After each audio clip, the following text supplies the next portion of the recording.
Je fais cette vidéo aujourd'hui pour répondre à des questions qui m'ont été posées par messagerie privée, celle de savoir qui est-ce que j'étais et pourquoi est-ce que j'avais décidé de prendre la parole sur les réseaux sociaux. Donc, je me présente.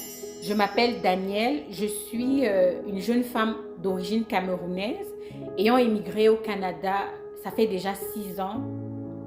Je suis également médecin de famille. Pourquoi est-ce que j'ai décidé de prendre la parole sur les réseaux sociaux aujourd'hui? C'est tout simplement parce que, étant issue d'une communauté minoritaire, j'ai pu remarquer que beaucoup d'immigrants, je ne dirais pas manquent de modèles ni de repères, parce que ce n'est pas comme ça que je me définis. Mais je dirais que beaucoup d'immigrants manquent de témoignages de personnes qui, comme elles, sont arrivées en terre étrangère.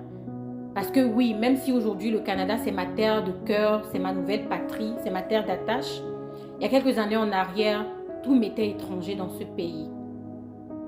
Donc je disais que j'avais remarqué que beaucoup d'immigrants manquaient de témoignages, de personnes qui sont venues de l'extérieur avec des diplômes d'ailleurs, notamment d'Afrique, d'Asie, du Moyen-Orient ou encore d'Amérique latine, et qui ont été capables de s'intégrer professionnellement dans le système, de trouver leur place et d'émerger.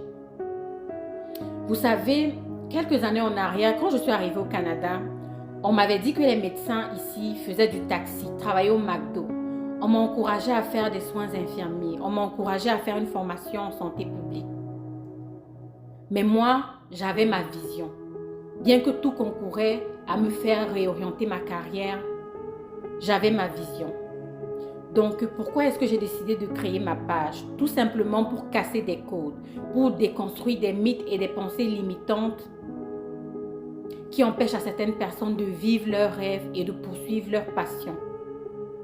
J'ai envie de te dire à toi qui viens d'arriver au Canada ou qui a immigré depuis quelques années, quel que soit le métier qui était le tien, quelle que soit la profession ou l'ordre dans lequel tu étais, rien ne t'est impossible dans ce pays. Je vais le redire, rien ne t'est impossible dans ce pays. Si tu es une personne travaillante, dynamique, capable de faire des sacrifices et de mettre en avant ses compétences, tu verras que tu vas réussir à trouver ta voie ici. Parce que oui, ici au Canada, il n'y a aucun raccourci qu'on vous autorisera de prendre. Il n'y a que les compétences qui sont primées ou prônées. On parle souvent du rêve américain, mais j'ai envie de te dire à toi qui m'écoute aujourd'hui que tu as le droit de rêver et de vivre ton rêve canadien. Je ne te dis pas que ça sera facile. Je ne te dis pas qu'on va dérouler un tapis pour toi.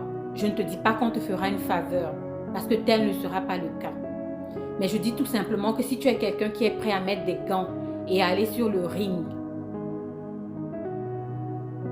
en étant déterminé, rien ne te sera impossible. Il n'y a aucune porte qui va rester fermée.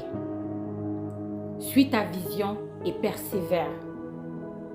Bon, je vais m'arrêter là pour aujourd'hui. Je t'encourage à t'abonner, à activer la cloche de notification parce que ici, on va parler de mindset. On parlera des différents éléments qui nous empêchent de nous dépasser, de rêver grand et de ne pas avoir de limites. Bonne journée.